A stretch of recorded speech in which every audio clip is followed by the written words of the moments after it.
Bonjour à tous, nouvel épisode de la 8 à Vivien. Aujourd'hui, on va installer le piping turbo. Le moteur est dedans d'abord. Alors avant de monter le piping, je vais faire un petit tour du propriétaire, vous montrer un petit peu où ça en est. J'ai monté l'allumage MSD, tout le bazar un peu autour. C'est déjà en place, donc je vais vous montrer un petit peu à quoi ça ressemble.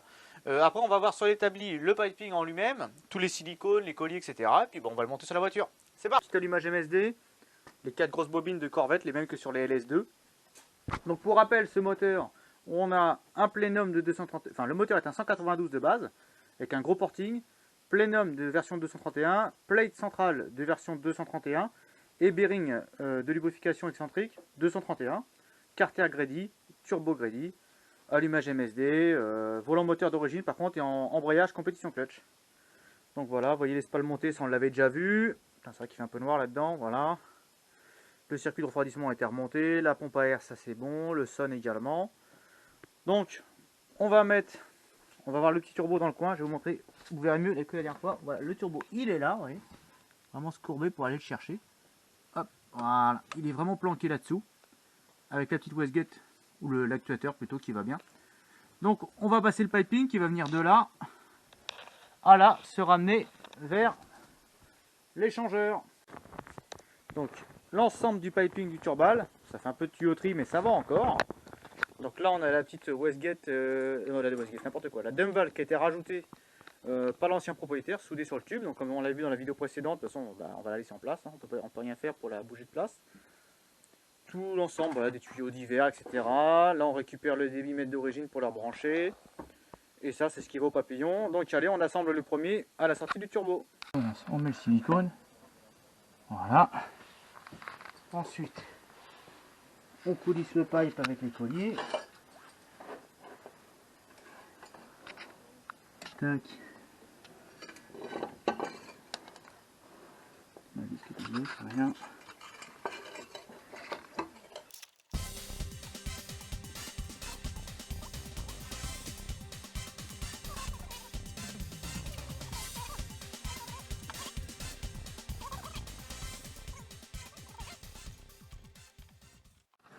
Alors le pipe il vient se remettre sur la vis du capteur ABS qui maintient la patte du capteur ABS. Je remets la petite patte, je remets, hop.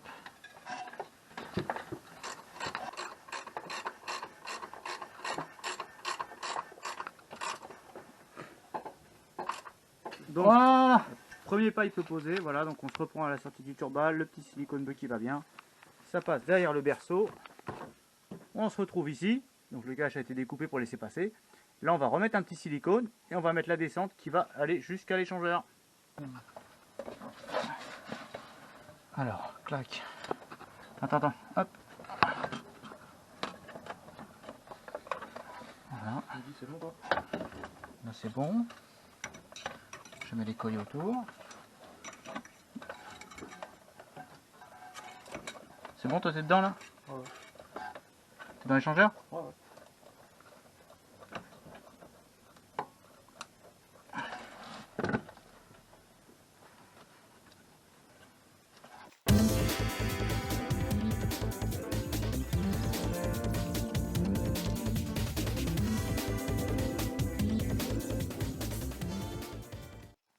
Ça y est, hop, donc le pipe, le petit silicone qui va bien, les deux colliers qui sont là, le cache découpé, on se reprend sur le câble d'ABS, la fixation du câble. On parcourt ici et on se reprend de ce côté-là de l'échangeur, avec ici bon bah une petite durite pour alimenter l'ouverture de la dump. Là l'échangeur et on va se retrouver pour la pose et ben de l'autre côté. Alors ici c'est juste un petit coude à 90. Un petit coup on a eu à 90, donc on va venir serrer les colliers.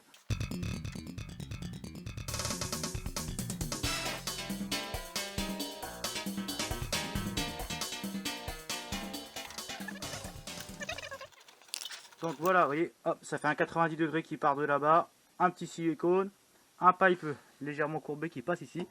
J'ai triché, j'ai pas filmé quand je l'ai passé parce que c'est une petite galère, puis j'ai pas envie de passer pour un con à la caméra. Donc j'ai galéré tout seul dans mon coin, mais voilà, il est passé. Pareil, ça se reprend sur la vis de 12 du capteur, de la patte de capteur ABS de ce côté-là. Et on se retrouve juste en bas de l'allumage. Voilà, ici. Et après, donc on va mettre le dernier coude qui vient monter d'ici, hop, au papillon. Hop, hop.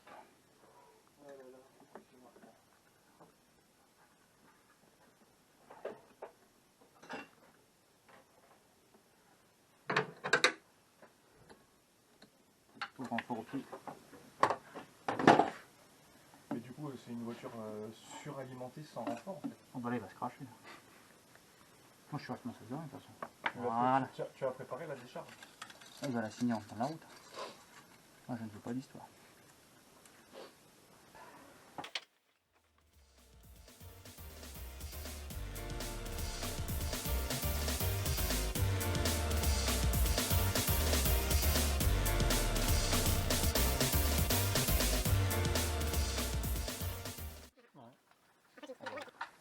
Il faut que ce soit tout cohérent, t'es marrant toi.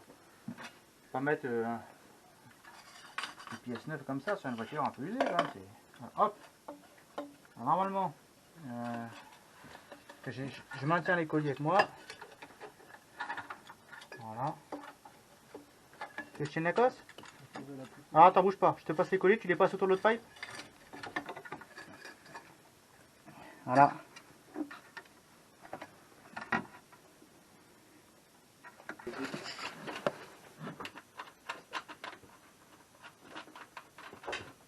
Hop. Je sais pas s'il avait les grandes. Là. Ouais, c'est une de pédales, c'est vrai. Puisque celle-là va aller là. Normalement. Attends, faut mettre la patte. Ouais. Portez des lunettes. Hop. Il n'y a pas plus lourd encore comme vis.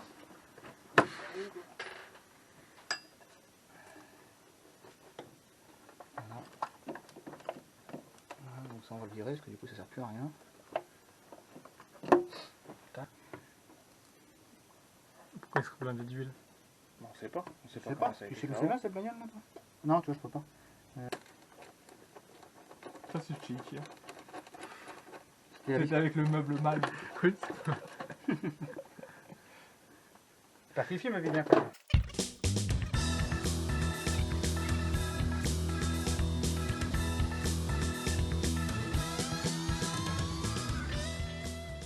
Bon, alors là, grand moment de... On va être un peu sérieux, parce que plus tard on déconne, mais voilà. Là, on a les deux durées de dépression qui viennent du moteur. Il y en a une qui commande les injecteurs, donc il faut que ça aspire. Et il y en a une, c'est pour le Jet Air Mix Nozzle. C'est la durite qui va venir injecter de l'air en pression pour favoriser le mélange air essence huile. Donc en fait, il ne faut pas se tromper, parce que si on se trompe, eh ben, on peut tout simplement faire que les injecteurs ne s'ouvrent plus. Donc voilà, celle-là, c'est bien celle des injecteurs à l'avant. Tac, tac, tac. Donc celle-là, il faut que ça aspire. Voilà, donc ici, ça va aspirer là, voilà. Clac, avant. Et le Jet Air Mix, c'est celle-ci qui vient là. Voilà, et celle-ci, bah du coup sur cet ancien kit Grady, ce vieux kit, puisque ça a été modifié après, ça va venir se brancher juste sous le cornet.